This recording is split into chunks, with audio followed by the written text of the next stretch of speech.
we'll start recording. Okay. Anyways, yes. So we're gonna start talking about formations a little bit. You guys are thankfully already familiar with the formations that we use in the field, the file, the wedge, staggered file, all that. So what I'm going to talk about now is what's called the stack. The stack is really just a file. Um, it it's yeah. I mean, it's just a file. The only real difference is, um, actually there is no real difference. I was gonna say that the fourth man facing backwards would be kind of the difference, but that's really only when we're on a door. But we'll get to that. A stack can be a 4-man stack. Can also be a 5-man stack. It's gonna obviously depend on the size of the fire team, right? If you get a 5-man fire team, here you go. If you get a 4-man fire team, here you are. Now the saw here in the fifth one has kind of been arbitrarily placed, depending on the field that we're at and the rules. It's not likely that we're going to have a saw, but if we do, we want them in the back, obviously, so we have a maximum coverage. And otherwise, he can't go into the buildings except on semi, so he's not particularly useful anymore. So that's kind of where, if we have a saw, most likely this will be rifleman, team leader, grenadier, breacher, medic, and then another rifleman in the 5-man. At least for this game in particular, where there will not be saws. At least as far as I know, our 5-man teams, because we actually do have a sizable amount of people going to this event, we'll have a stack that looks like this. Now I've separated it here just so I can point out the positions, which I'll talk about in a moment, but just so you guys know, you're going to hear me use this phrase quite a bit, butt to nut. The stack really needs to be a tight little number. Like, this cannot be, spread out like this. It can be spread out like this when we are moving down a hallway, which I'll talk about in a moment. But really, especially if we're getting up on a door, we got to be really close. And a lot of that has to do with simultaneous entry, which, again, more on that later. So with the stack, now you'll notice too,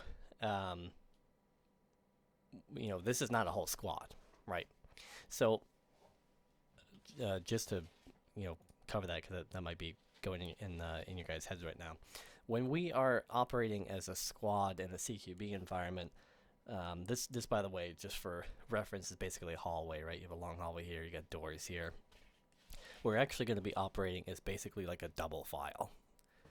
So it's not a staggered file. There's going to be 2 fire team files on either side of the hallway. They'll be moving down, and they will be clearing rooms out. Like, fire teams in this environment are going to be a lot more independent. We're working together and communicating, and we're not going past each other. So, for example, if we've this fire team has cleared this room here, but this fire team is still clearing here, these guys will not hop into this room until this team is done and out and ready. Okay, just so you know. But basically, when we're moving in a hallway, we're going to have these 2 files on either side, and there's no wedges used in this environment. We might use a single file at times if a hallway is really, really tight. That's going to be the only difference, in which case it'll look like a kind of traditional file, but we're not going to stagger it because in a CQB environment we need to maintain a low profile. It's hard to maneuver in. Reactions happen very, very fast. Really, there's not a whole lot of precision aiming. It's mostly point aiming. I can talk about that distinction if I haven't discussed it before with you guys, but it's not. Our main objective is to move quickly and efficiently in and out of places, and quietly at times. Like, Barry posted a video on the kind of traditional dynamic entry, which is one that most teams, if they have studied any kind of tactics, know about. Um, it's a tactic that's useful in certain contexts. That's going to be what we're going to talk about next. But um, having the element of surprise is extremely important to use that tactic effectively if you're not chasing explosives. But I don't want to get ahead of myself or confuse you guys. So focusing up here, when we're moving down the hallway, we have this double file. Each fire team will be in a file on either side, and they will move just like this, parallel to each other, and dominate the hallway. Going back to the stack here, so there's two different types of stacks. There's a static and then a flowing stack. So a static stack is where basically we have identified these positions in the stack and they're permanent. So what that means is, as we're going in and out of rooms, we're always reassuming the position that we were given, right? So take, for example, number 4 here, I've identified as a medic. If I am, the number 4 guy, and we have chosen, and this is an SOP thing, right? This is a preference. You can do a static stack or you can do a floating stack. This is like up to well, it's up to me to decide, but it's a squad decision, right? It's what we feel more comfortable with. So the static works like this. So if I am number 4 here on the medic, every time the stack reforms up after we clear a room, I always am going to go back to this 4th position. I'll show you this a little bit more clearly when I show dynamic entry. But in a flowing stack, what's going to happen is the position is going to be based on where we are relative to a doorway. So we might enter a room and start out in a 1 position, but we might end up in a 4th or 5th position depending on where we are relative to the door on the way out. So a flowing stack, we kind of are always changing position, and it's based more around our position relative to the door, and also to keep things kind of flowing stacks tend to be a lot faster moving. They tend to be able to clear faster, but they also rely on 2 different things. One, the entire team's ability to perform every role adequately, and in addition to that, and on the positive side of that, it does make sure that everybody gets to kick some ass. Because sometimes I will say people who are on the back end here, like typically when you're cleaning a room, these 2 guys are going to be the ones who are fracking. A hallway, everyone's going to be fighting, but when we're actually doing room clearing, it's really going to be these 2 guys. And with a flowing stack, you get a lot more opportunity to kind of move around. Now, granted, these guys are also the first to get their head blown off. So when they do get their head blown off, absolutely, 3 and 4, 3, 4, and 5 are also going to be entering into the room to engage. So don't think too that if we do adopt the static stack that, if you guys are in 3, 4, 5 position, that you're not going to be. You will be fighting. CQB, you will be fighting a lot. You will be fighting fast, violent. Like there's a lot more sticking together, a lot more hanging out, and a lot more engagement. This is a very different environment than woodland tactics. So let's get into that a little bit. Here we are. And I don't talk about room shapes or slicing or. All right, we'll talk about dynamic entry first, just because it's the one that people are most clear with. So, this is the model that most American police and military forces teach. But there's a couple of reasons why it works better in a military or SWAT environment that don't work in an airsoft environment. So first and foremost, I'm just going to show you quickly what this looks like, and then I'm going to explain why it's not always applicable to airsoft. So this is your stack. Again, button up, right? Now, when I'm going to give commands, or whoever the fire team leader is, so this, fire team leaders here are going to have a lot more responsibility, um, or even more responsibility than they normally would, right? So the fire team leader is going to say, stack up, and stack up means that we're going to get on the wall next to the doorway here. Now, when we are stacking up, and this is something, a lot of this, there's a lot of like personal skills that I'm going to be teaching and critiquing at the in-person class, because some of this stuff I can explain to you, but it's going to be a lot easier for you to understand in that way. But we don't want to be actually pressed up against a wall. Now, does anyone know why that would be a bad idea?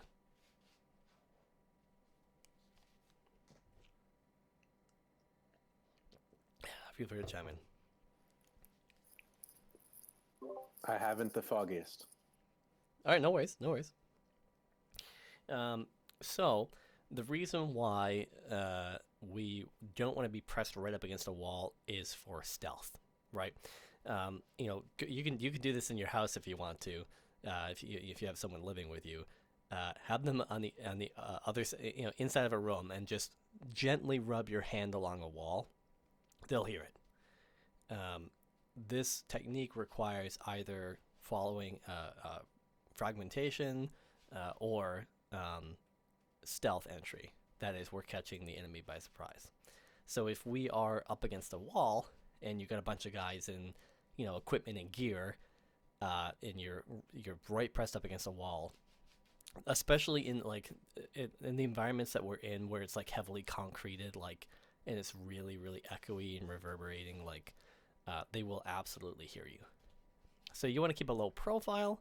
You want to be close to the wall, as close as you can be, but you don't want to actually be physically touching the wall, because if you are, you're going to communicate that sound. And then not only are they going to know that there are people outside, but if their ears are good, or depending on how the sound travels, they're going to specifically hear, not only do I know that they're outside the door, but I know that they're right here in this general area. And that's information that we don't want them to have. All right. Oh, cool. It actually works well. So when we are entering a building, there is a kind of, at least with dynamic entries, there's a rule. It's called the number one man is always right. So the reason why this is in place is the first man is the first guy to see the room, and we have to make kind of intuitive, reflexive decisions in this environment. The engagements are so fast that once we actually enter, we don't have a whole lot of time for thought. And this is why when it comes down to the training, it's really important with the stuff that we drill that it's it's very simple and very automatic. Like, I'm going to teach you a lot of concepts today, and I'm going to go high level even at when we get to the day. But there's only a couple of skills that I'm actually going to have us drill repeatedly. It's the ones that we're going to be using most often. But the reason why I'm going to really focus on building that muscle memory is because it's kind of the most important piece here. We want to turn off our brains a little bit in this environment. I know that seems counterintuitive to a lot of what I've said in the past, but when we're working this close, you don't have to be a good shot. you don't like these things happen in seconds. Okay, so the first man's always right. So what does that mean? So the first man essentially determines the order that everyone is going to be entering into the building. So he can go right, he can go left. He's got two choices. Now, obviously, if you think about it for a second, like, oh well, he can go straight. We don't want to do that. We want to clear corners first, and you'll notice here that's where I have these guys looking. So the one man stepped off of the stack here, and he decided I'm going to go left. So the two man is going to go opposite him. Now, what's very important, and this is a technique when I did the training last time that I focused the most on, is something called simultaneous entry. So we don't want to go one guy goes in, then two guy goes in, then three guy, then four guy. We want one and two to kind of enter at the same time. Now, one of the things, the issues that is common in CQB environments is door frame, the door frame being too small, especially for those of us who are taller or wider gentlemen. It may be difficult to get two people in. Now, this is something I don't have a way of showing on here, but essentially, the one and two guy are kind of going to be hinged together. The two guy is going to have his shoulder right behind the one, so they're kind of canted. Like, they won't be going in actually side by side. They're going to go in a way that the two guy is next to the one as he can be, but kind of just right behind him to lower the profile. That's something I really cannot show here. Something that I will be showing on the day. But know that the idea is essentially to get these two in at the same time, in efficient and a way in. Excuse me, in as efficient a way as or manner as possible. I can't talk. Forgive me. Okay, so um, now the numbers here are gonna match up. So the odd guy is gonna go with the odd guy. So if there's a number five guy, he would go where one and three go. If there was even a six guy, sometimes you can do 6-man fire teams if you have a really massive unit. Is gonna go with the two and the four guy. So these guys, this guy really sets the tone for the whole unit. Like where he decides to go basically dictates where everyone else in the room is going. So, I think I have that. No, I have. Okay. So the first thing that one and two are going to do is they clear their corners, and that's something that happens like that. I mean, it's instant. I step into the doorway. Now, when you're stepping in a doorway too, if there's a threat right out here in front as we're, before we turn, we're going to shoot that. Like, we're not going to say, no, you know what, I'm not, I'm going to let you shoot me. I'm going to check the corner first. It's as we're walking, we might see someone and we're going to fire on them. But when we get to this threshold, we need to check the corner first. Now, we're going to be moving basically in this movement where we're going into the corner and then we're going out to the end corner here. And if you noticed, 3 is going with 1, 4 is going with 2. So they're going to do a simultaneous entry of their own following, excuse me, and then they are going to get to, see if I have, those corners that originally 1 and 2 cleared. So when the entry is done, 1, 2, 3, and 4 are basically going to be in the 4 corners of the room. So this is called dominating the room.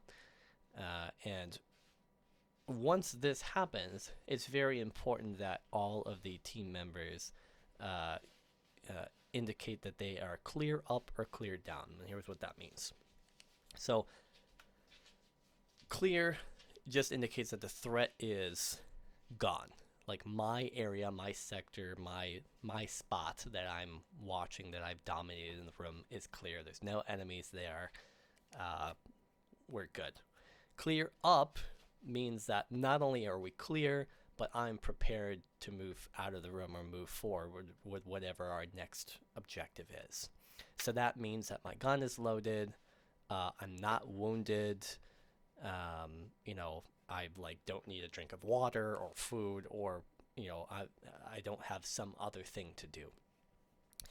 If I say clear it down, that indicates that there is something that's holding me up from moving forward. So clear down could be, I could be, clear down, I'm hit, clear down, loading, clear down, I have an objective, or whatever the case may be. But clear down is going to, indicate to the rest of the team, hey, let's say number 4 here says, they say clear up, clear up, clear up. Number 4 says clear down, loading. These guys know, okay, number 4 is incapable of helping us out. So we need to make sure that we're paying extra attention to pick up the slack until 4 is, up and ready to go. Now, once the entire team has said clear up, the fire team leader is going to shout out, Yes, dog, I hear you. The fire team leader is going to shout out, all clear. Now, this is. Give me 1 second. Coda, touch. Come here. Sarah, can you just keep him from. Oh, I think there was someone at the front door. Sorry about that. Someone So, as I showed in that earlier diagram of the hallway with the two fire teams doing the clearing, um, the fire team leaders and the squad leader need to be like hearing where the other teams are at and what they're doing. So when the fire team leader is like literally going to shout like all clear or room clear. Usually all clear is what we're going to use. That's going to be our SOP. So it's going to be all clear. Then that indicates to the other team leader or the squad leader, depending on if he's waiting outside or somewhere else, like, hey, this room that we entered is good. But if this fire team enters this room and then their sister fire team is in a room across the way, and these guys say all clear, but they don't hear it from the other side, that's a good a good hint that there's a possibility that our sister fire team has been incapacitated, and that we should be aware that there could be enemy presence across the way. So communication is something I'm going to super stress, because of how fast and close things are. There's going to be a lot of callouts that we're going to be working on, and it's really, really key that everyone is constantly communicating with each other and making each other aware of what they're seeing in the environment. No worries, honey. Okay. We're going to get back to some of this stuff afterwards. Okay. Oh, that's what I wanted to do. So, now I was talking about a dynamic entry. So, where is a dynamic entry applicable and where is it not? In in real steel applications, so actual military and SWAT, typically they're not going to go through this doorway. I'm going to tell you. Like there's cases where there will, but what you're going to see a lot is they're actually going to blow a hole in the wall. This doorway here is called the fatal funnel, and it's called the fatal funnel for a reason. If I'm in this room, there's only one spot where the enemies are going to come through. There's only one area that I have to worry about, right? If I'm out in the field, I have 360 degrees around me where enemies can come from, and I have to be cognizant of that. And it's a lot easier to be caught off guard. Here, there's one way in, so all the fire is going to be concentrated here, and that's why it's very important to. So this is also sometimes nicknamed the train, right? It's because we want to keep the train moving.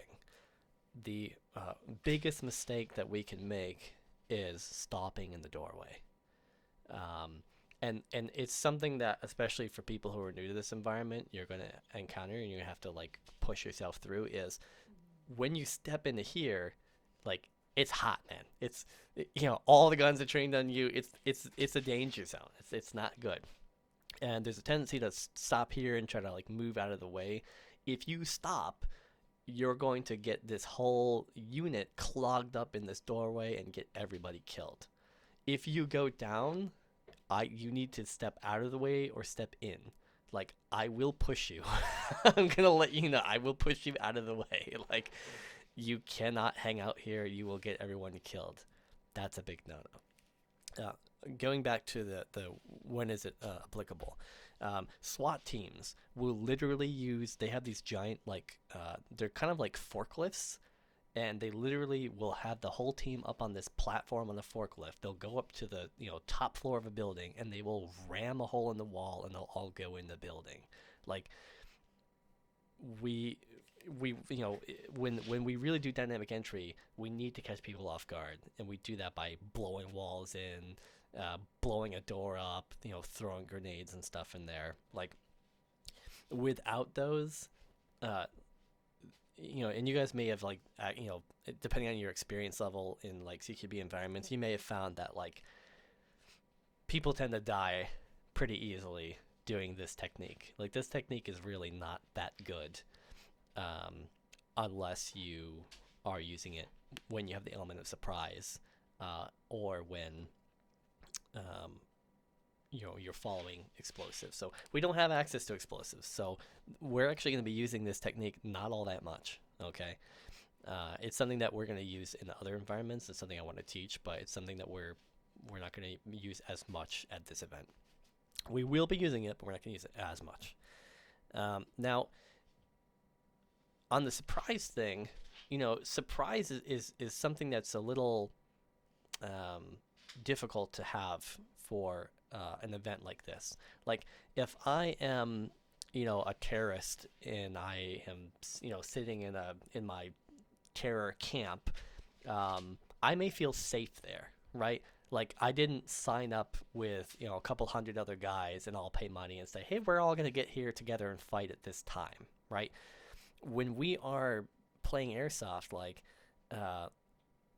there's not a lot of surprise. The enemy is gonna be in rooms, they're gonna be in areas, like they know that we're coming. So this that's why this technique has such a limited application. Now, there may be times when after a while, like there's a lull in battle, like we might get into a hallway and we hear some people in a room and we don't see anyone else down the hallway and we feel like we can like stack up quietly and we can like get in the room and take them down before they know what the fuck's going on. So that's an instance where we might use this. But I wanted to go over this because it's something that is, you throw a rock and somebody knows about the dynamic entry technique. It looks really cool. It's like really cool for video games and really cool for movies. I promise you, if you use this as your like sole go-to technique, you will get killed. You will lose. It's not gonna work. Like it doesn't work in airsoft. And there's another reason too. Is in real life, bullets penetrate, right? So you can literally be at a doorway and shoot through a doorway. You can take a saw gun and you can fire it through a doorway.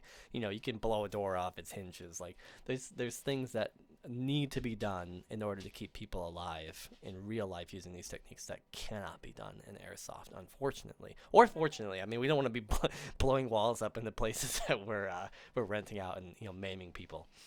All right, let's talk about what we will be using.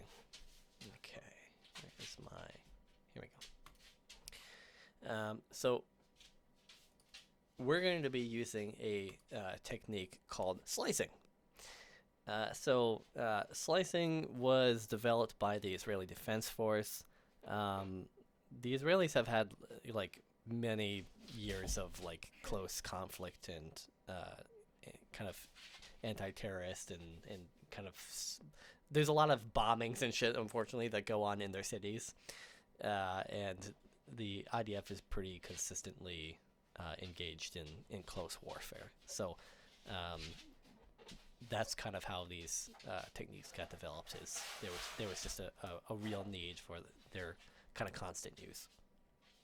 So with slicing, it's a much more methodical technique. We're not going to be rushing to get into the room.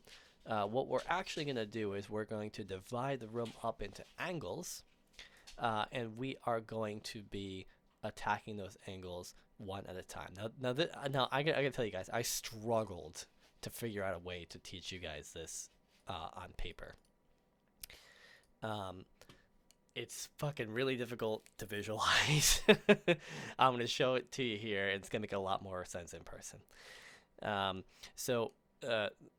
When we are doing this technique, we're essentially going to be moving around the doorway, and we're going to be aiming at or isolating specific angles at a time. So let me show you what I mean. So, and the good thing about this technique is that it actually can be done by an individual. and I'm going to teach it that way, and I'm going to show you how it works in a team afterwards. So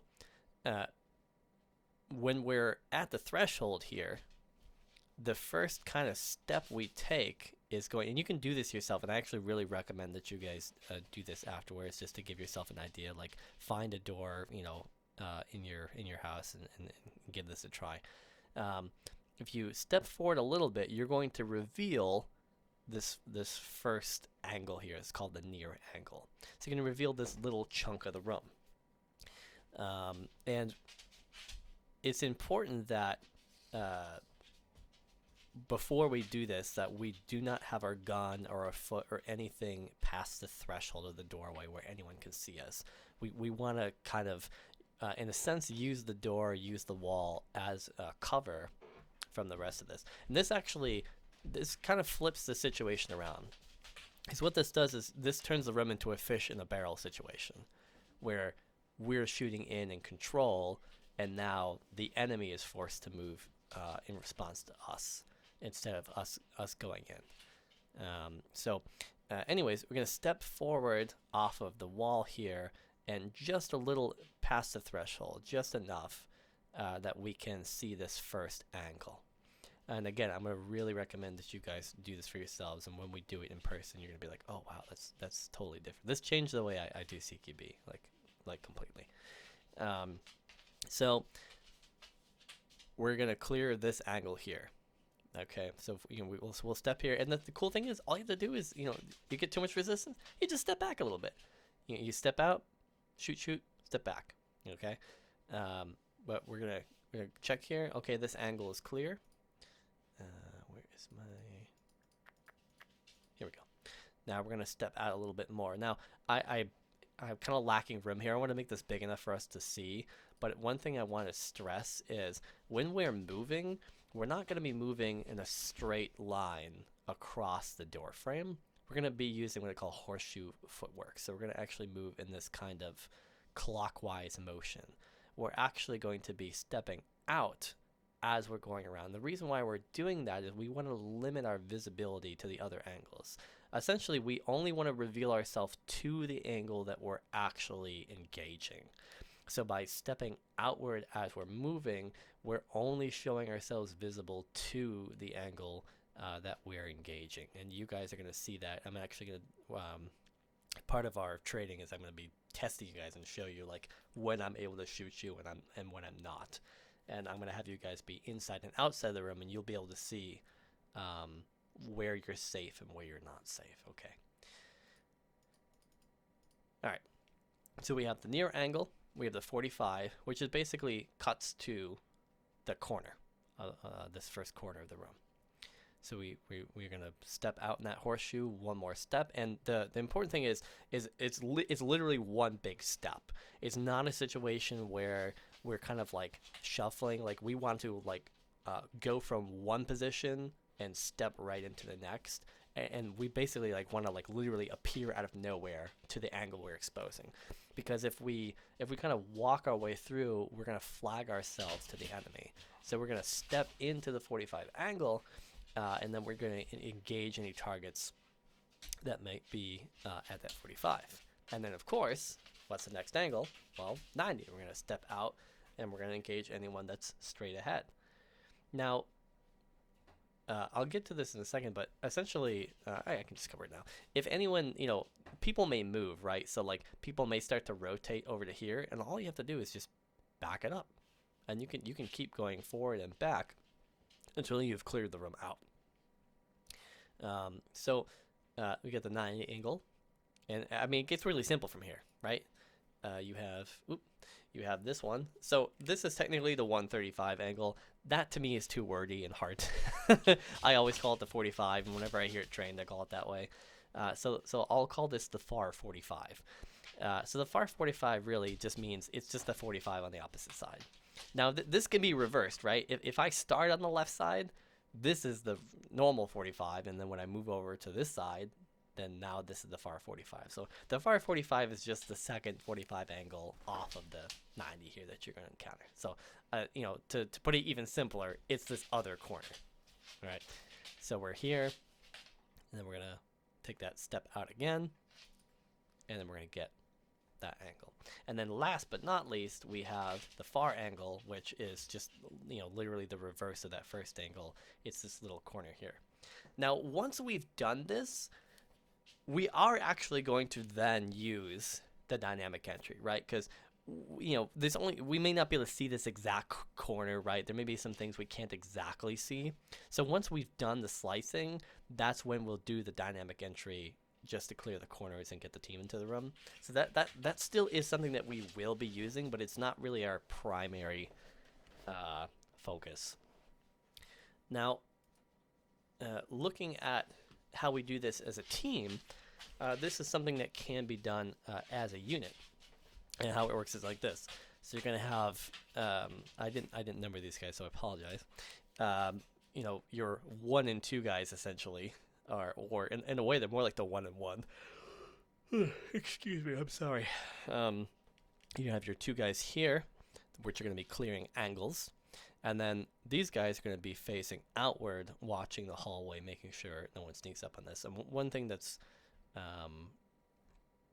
actually, I guess the coverage is the same. Anyways, sorry. Again, this is very hard for me to teach in this way. Before I go any further, does anyone have any questions? I'm sure there's a lot, but yeah, I just want to say, like, you keep saying that it's hard to teach, so I appreciate you putting the time in to put this together. Just wanted to reflect that from my perspective, being able to see this first is just like night and day. Like, I would have no idea what the hell is going on if you were trying to explain this to me in person. And so I appreciate you putting in the time and effort to just draw it out.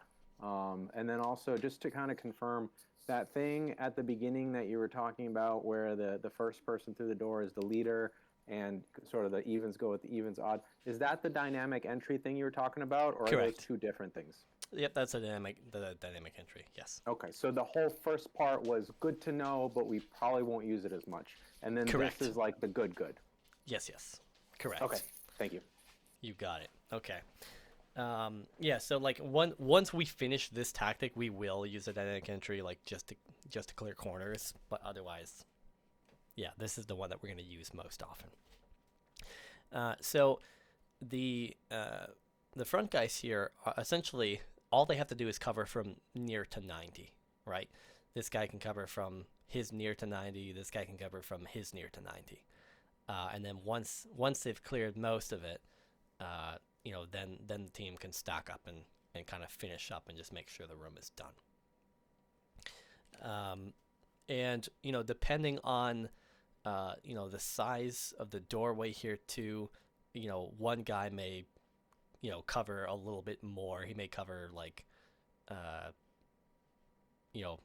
he may be the only person who covers the 90. Like that's going to be something that's dictated in the moment. Like if you guys start doing that counterclockwise, that horseshoe movement, and you just find like there's just no room for us to like look at the 90 angle together, that's fine. Like we'll manage. But essentially how we do this as a team is we have 2 guys who are covering each half of the room's angles, and then 2 guys on the outer side who are watching the hallway to ensure that people don't pop out and sneak up on us. So once the angles are clear, then the team will stack up in that dynamic entry formation that I showed before, and then they'll go 1 in, 2 in, 3 in, 4 in, etc. so forth. I'm telling you guys though, when I show you this in person, like it's gonna wow you. I do believe it. I'm going to talk a little bit about room shapes now. So this is a center fed room, and essentially, we have 2 different room feeds. So fed just means where things are literally being fed from, flowing from. So the center fed room, we have a central doorway with 2 very pronounced corners here. Now the room can be of varying sizes. The corners may not be as deep is this? But the important part to know is, especially when we talk about like the slicing thing from before, even clearing the near angle, like no matter how shallow the corner is, we cannot actually see if someone's there until we cross the threshold. Whereas with a corner fed room, we only have essentially one corner to deal with because there is no corner here, right? So in this case, we just take literally from 90 to far angle to near angle if we're slicing it. Now, this is where we have to get a little cerebral. So there's a lot of different room formats. The most common ones are the rectangular ones, which we were looking at here. You're going to see that most often. But these aren't totally uncommon, especially in like larger environments like what we'll be operating in. So this is an L-shaped room, and I spoiled it. But if you're looking at it as it is, you'll see one big L-shaped room. However, you'll note that if we try to slice this room up or do a dynamic entry, no matter what type of entry we choose, we are not going to we're not going to be able to clear the room in the same way. And the reason for this is really these are kind of actually two rooms, and that's how we want to treat them. So we want to actually divide this room up. So what we'll do is we'll have the team enter here and clear, and when we see that there's this opening, we do not want to, and I think I have it on one of the other slides. Yes, I do. Yep. So we don't want to go past the door threshold into this room. Now, pausing for a moment to talk about the call-outs. When we are in the environment, I want to hear door left, door right. I have a stairwell. I have a hallway. Whatever the case may be. So, like when we enter this room, we're gonna start doing our thing, and like one might come in here and he might be like door left, and that lets the team orient themselves. So they're gonna know, okay, we don't want to go past here because we don't know how many guys are here. We don't know. We don't want to, like, if we just kind of mindlessly clear into our corners here, we might end up walking into an area that's covered by someone's guns. So we're going to clear the room just like we normally would, whether it's through slicing or whether it's through dynamic entry. But either way, when the because remember, after the slicing, we finish with that dynamic entry. So we will always be using it in a way. It's just not a go-to, if that makes sense. So when we do enter the room, we're not gonna totally we're not gonna go to our final domination points, right? So we normally have it like this, where 1 and 2 are all the way deep. But in this case, when we have an L-shaped room, we're not going to go all the way. We're just going to go to this corner, and we're going to clear from here. And then, once that's done, then we can proceed to stack up here and treat this room as its own room. Does that make sense? Hopefully it does. All right. Back to room shapes. Okay, so we have a T-shaped room. This room fucking sucks. Can anyone tell me how many rooms we actually have here? It's one of those things where you think it's 3, but it's actually 12. Yeah, yeah. I'm gonna go with 3. Yeah, no, you're right. So we do have 3 rooms here. Now, a T-shaped room sucks. It sucks hard, especially if it's not actually So T shape and L shape can come in two different ways. You can have it where it's literally like maybe a bathroom or something, a smaller room here, or it can literally be something where it opens into kind of a hallway situation, or there are really large rooms like auditoriums and stuff. Sometimes they'll have weird layouts like this. T shape is pretty uncommon, thankfully. But if a T-shaped room does happen, and it's usually going to be a large room, we're probably not going to use a fire team only. We're probably going to basically do what we do in the hallway, in which we're going to have the whole squad, one fire team on this side, one fire team on this side, and they're going to simultaneously clear each of those rooms. T-shaped rooms suck. We hate them. There isn't a great there's good ways to doing it. There's no great way to do it. It's a situation we don't want to find ourselves in. It's a great place to defend. Like if we find ourselves a T-shaped room, fuck, that's awesome. I mean, that's that's a pretty guaranteed win on our side. But yeah, T-shaped rooms, no bueno. Okay. Hallways. We have our lovely terrorists here. Now, for those of you, and I don't know who has or hasn't joined. Okay. So for those of you who have had the field tactics training, I think actually everyone here has had some level of it, even if it's just like visually. We use a technique called bounding.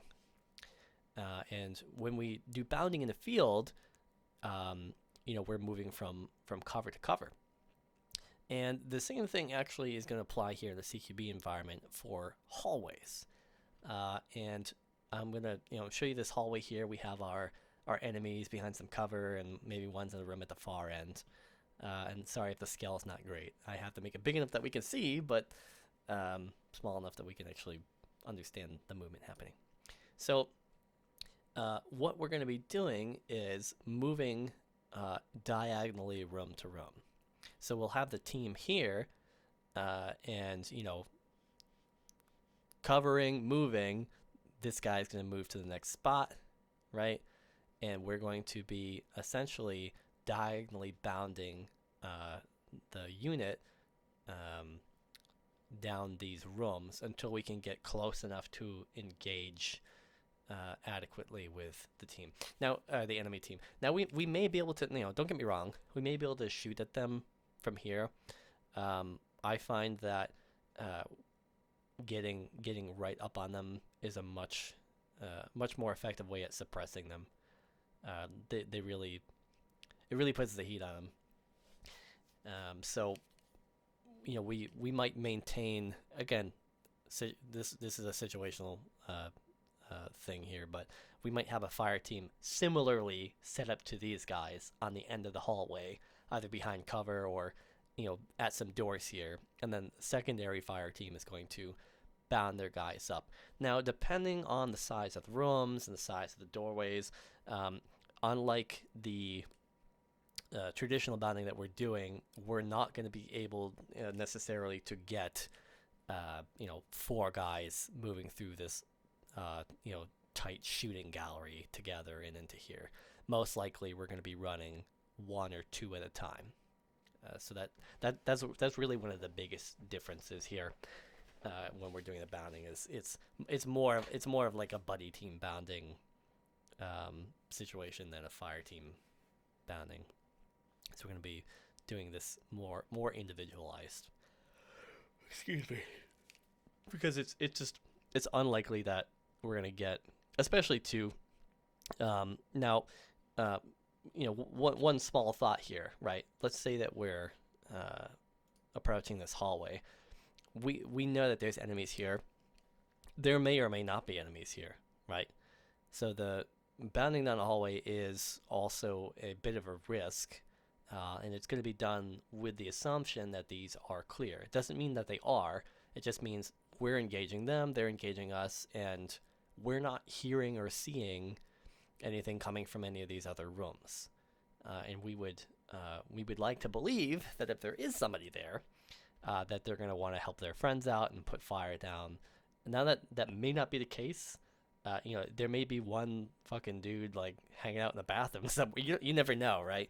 So if we were to come all at once and go in, a doorway, and like someone gets shot here, and then like maybe he fucking stays in the doorway like a dummy.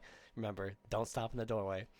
Um, he stays here. Then we have this whole team exposed to fire, which is pretty close and pretty easy to aim at. Again, like you know, not really a whole lot of camouflage happening in the CQB environment. Um, it's not hard to hit people, like, so we really have to uh, just be tactically superior, and give ourselves every advantage that we can. CQB is a game of mistakes. The team that is going to be making the least amount of mistakes is the team that's going to win, ultimately. Just want to Um, point out something you said here. mhm. Um, so when you die in a doorway, you always die forward. You're moving forward, just move Yep, yep, forward. yep. Get out, like move forward, get out the way, get low, make yourself small, or whatever, so you're not in people's way. But die forward. Don't just stop. Yep. Yeah, yeah. I did mention that, by the way, earlier. Yeah, because reality check. If you were to actually get shot going through a door, the guy behind you is literally gonna probably push your body into the door. Yeah. So as your legs give out from under you, you are going face first into the ground. So just walk forward a little more so we don't have to push you. Get out the way. Okay, so we're going to talk about a fairly common situation, which is known as a red zone.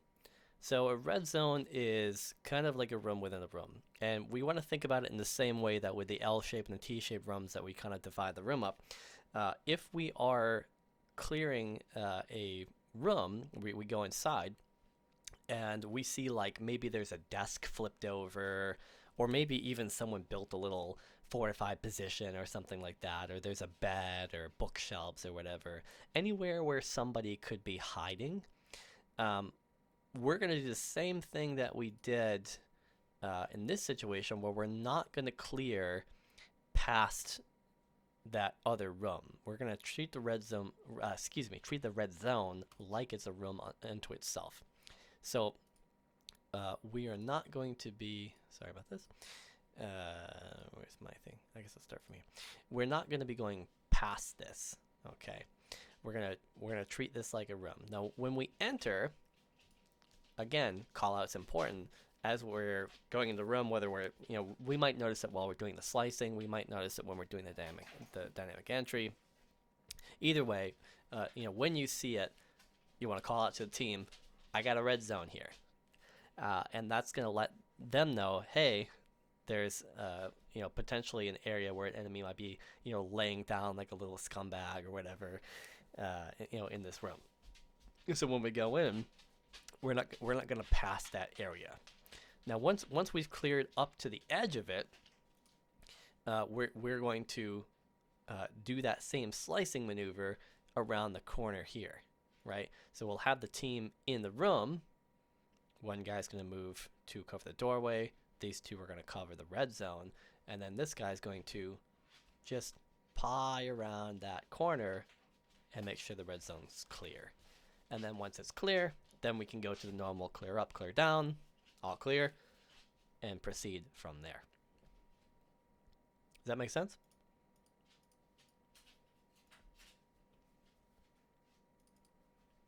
I'm assuming yes. Okay. So the last thing I'm going to cover for today is short room. So a short room is exactly what it sounds like. A short room just means like there's no fucking way we're putting the team in this little bathroom. So, in this example where we had that this L shape, if we came in and okay, we get a doorway left, so we didn't clear past this threshold, and then when we stack up, one guy here sees this room and he's like, short room, and he's letting 3 and 4 know, hey, you guys can just cover the doorway, cover our backs because we're not fitting in this room. Short rooms sometimes, might only fit one guy. But a short room basically, as a rule, is, 2 guys or less. So whether you're slicing or whether you're doing an entry, when you step in and you see, okay, this room is too small for the team, you're going to shout out short room. Now, there is kind of another situation. It's a little less common, similar to the T-shaped room, but long room. And essentially, long rooms we're going to treat like a hallway.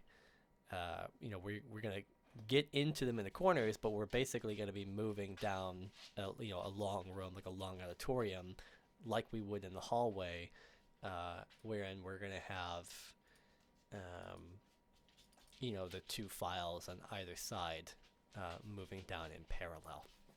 Long rooms, really less common. Again, like an auditorium is a place where we're going to see a long room. But that's, or like a pool area, for example, something like that. It's not going to be, it could be quite as frequent. So we're going to be fighting in a mall. So there's going to be some mixing of tactics here. Like, we might be, if we're in a big enough department store, we might actually be going back and relying on our field tactics. Where in a sense all of the little aisles where the DVDs once were are going to be used as like trees, and we'll bound the team inside the big department store like we would if we were in an open field. Certain places like a Best Buy might be, we're not going to be able to have a squad clear that room like we would a normal room. Right, because it's fucking huge. It's like it's its own whole building. So in that case, that's where we're going to go back and we're going to rely on our, traditional field tactics with our bounding and peeling and all that shit. Right. This stuff is only going to be, working when we're in an actual normal size room.